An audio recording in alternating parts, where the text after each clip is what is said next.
Hello, everybody, and welcome to my channel. Today, I'm going to be talking about the excerpt for Stephen King's new novel, Holly. As is the case every couple times a year, Stephen King is releasing a new book. And this one is kind of a retread of previous ideas. We're going back to a familiar character in the Stephen King oeuvre, Holly Gibney. Stephen King released an excerpt that can be found on EW, Entertainment Weekly, and is also over on the Amazon page. So, what I did was I read that excerpt, and I'm going to first give you a plot synopsis of it, and then I'm going to get into my thoughts on what the book's going to be, if it's worth buying, when the book comes out on September 5th, 2023. So, let's get started. The main characters in the first part of the excerpt are Jorge Castro, who is a 40-year-old author.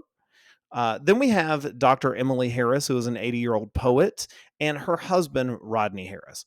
Now, just to point out one familiar trope that we see here, Stephen King loves an author main character. And in this early excerpt, which sort of acts as a preamble to the real story of the book, we have not one, but two writers.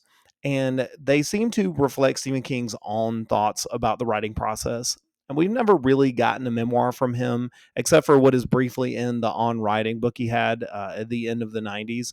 But what we see here are a couple of characters thinking about their writing process. The first part of the excerpt is made of three distinct parts. There is Jorge Castro's Morning Jog. There is the scene, the van is what I'll call it, and then the basement. Now, this makes up what I said before was kind of the prologue to the book as a whole. So, the first part is Jorge Castro's Morning Jog. What we get is a 40-year-old writer. He is an author who has one book, and he's sort of getting long in the tooth. He thinks he's 40, he's out for a jog, he's trying to take care of himself. Now, this is related to Stephen King because Stephen King was an avid walker. And one of the things he talks about in on writing is the importance of staying physically fit as a writer because people who are chronically ill can't put out their best work. And so Stephen King was famous for going for long walks in the middle of the day to think about his books as he was writing them. And one of those walks had a really unfortunate outcome. But anyway, Jorge Castro, he works at the local college. He is an author. He's got a novel. He's feeling like things aren't going the way that he wants to, but he's just out and about. And that's kind of the length of that first part of the story. And on his walk, he encounters a character who is called at first the old poet, and she watches him run by kind of in the rain. He has on a yellow jacket, which is reminiscent of the first scene of it, of course. And she's thinking of a poem.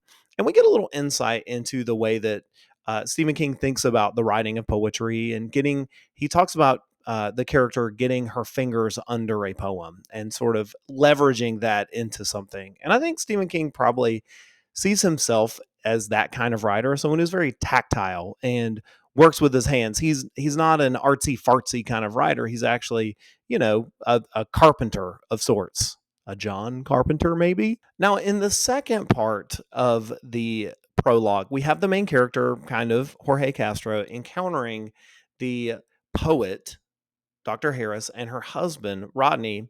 They're in a van. It's a also a trope. It's in The Silence of the Lambs, and it's a Ted Bundy thing. They can't get their tire started, and so he decides to help them. The husband is in a wheelchair, and so it's this big ploy. And at the end of it, he gets poked in the neck with what he thinks is a bee sting, and he passes out.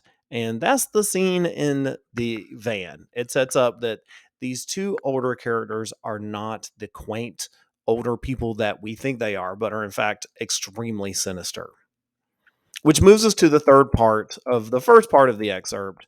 This third section takes up several mini chapters, and it basically deals with Jorge Castro in the basement at the Harris's home. He is tied up. They come in and out. He's given these two things to eat. On the one hand, there's what I'll call Huel. It's like a powder in a bag that you can pour into water and drink it. And then there's raw liver. So it's like raw liver in blood. Although he says it looks like raw liver, and we're not entirely sure if it's raw liver or not. And so we have several scenes of him debating eating it, saying he won't eat it, them saying he will, he gets thirsty. Eventually he eats it, and we get the sense that this is it for him, that he is dead. And this scene takes place in 2012, so nearly a decade before the events of the actual novel. This last part feels much more like something out of Thomas Harris or the show Hannibal. There's that disgusting food description, and there's these sinister characters who are, academics, and they're supposed to be erudite and all that.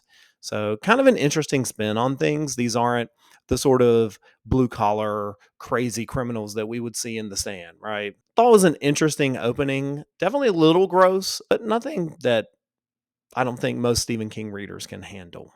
I'll move on to the excerpt part two. Now, this is all Holly Gibney. The excerpt that's on Amazon sort of ends halfway through a chapter, so you don't really get a full resolution, but you kind of get the gist of what's going to happen. The story begins in 2021, which, if you'll go all the way back, this is at not the peak of COVID, but the peak of sort of seeing the end of COVID.